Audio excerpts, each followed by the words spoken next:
Bismillahirrahmanirrahim. Assalamualaikum warahmatullahi wabarakatuh.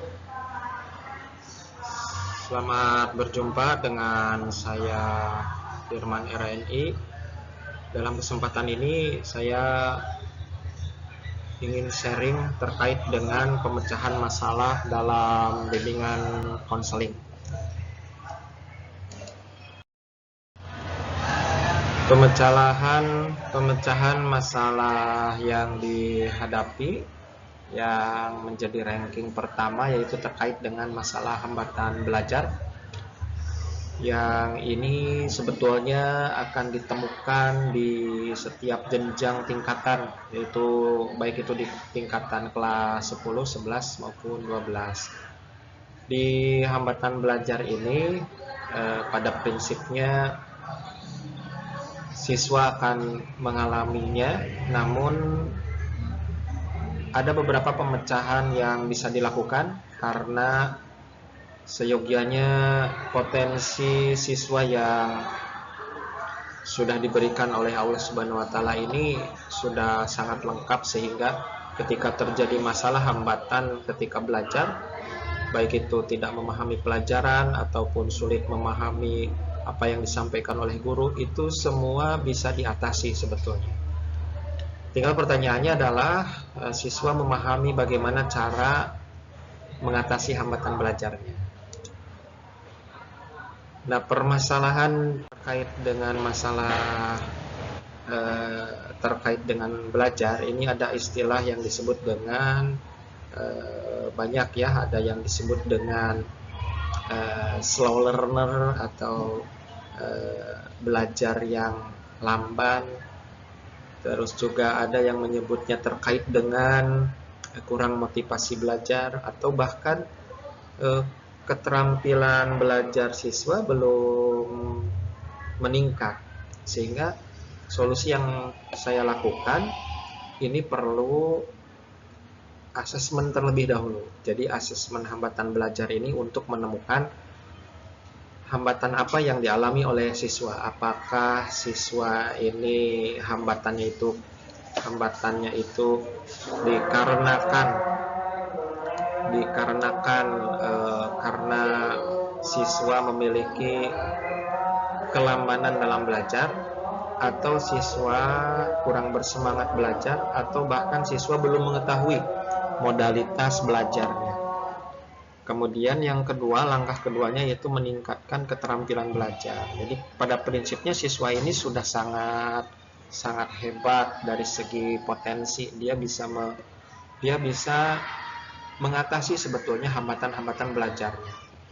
Namun demikian, ketika keterampilan belajarnya tidak ditingkatkan, seperti cara mengingat cepat, terus kemudian cara membaca cepat, cara memahami pelajaran dengan baik atau dengan cepat, ini akan menghadapi hambatan belajar. Kemudian yang ketiga ini yang dilakukan adalah meningkatkan motivasi belajar.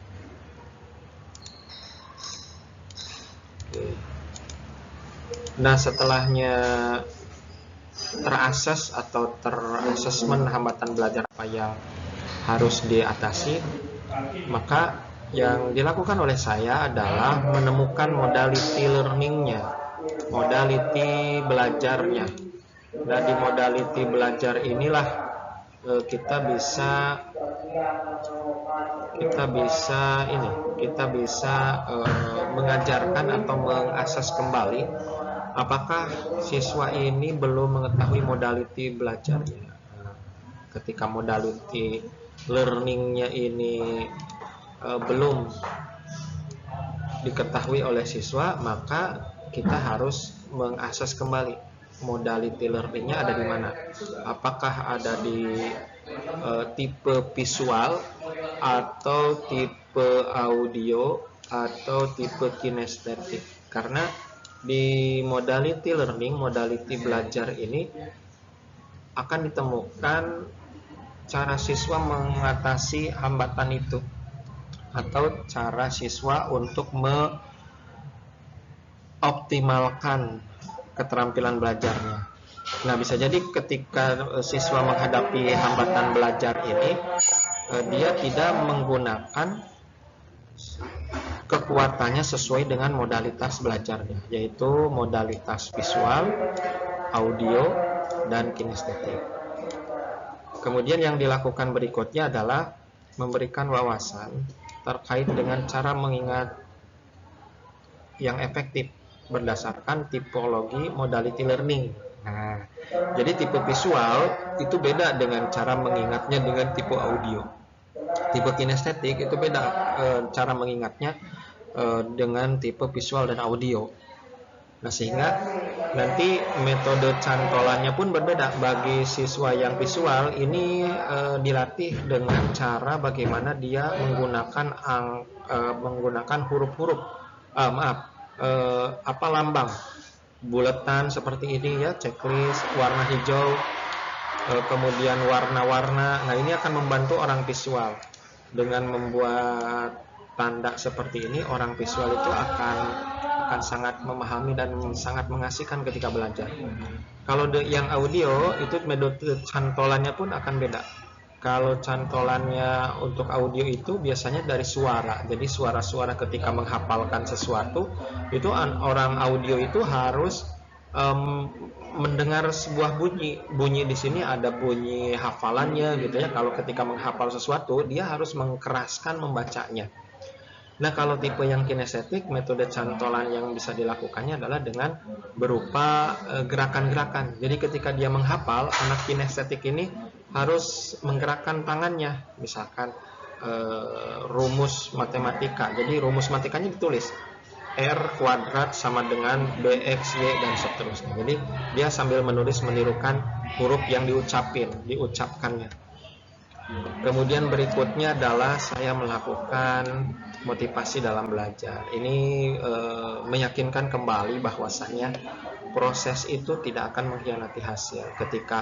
Ketika siswa belajar dengan giat, prosesnya sangat giat sekali.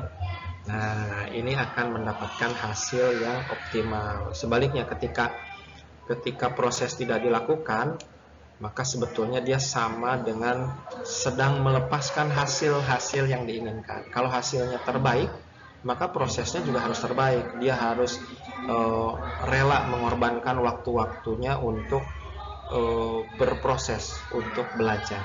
Kalau dia menginginkan proses yang baik, maka prosesnya pun dia harus mengeluarkan banyak pengorbanan-pengorbanan itu dengan belajar dengan sebaik-baiknya. Nah, itu yang dilakukan untuk pemecahan masalah yang pertama itu, yaitu terkait dengan masalah belajar. Insya Allah sharing berikutnya akan disampaikan terkait dengan masalah yang kedua yang disebut dengan masalah pribadi. Terima kasih. Semoga ada manfaatnya. Wassalamualaikum warahmatullahi wabarakatuh.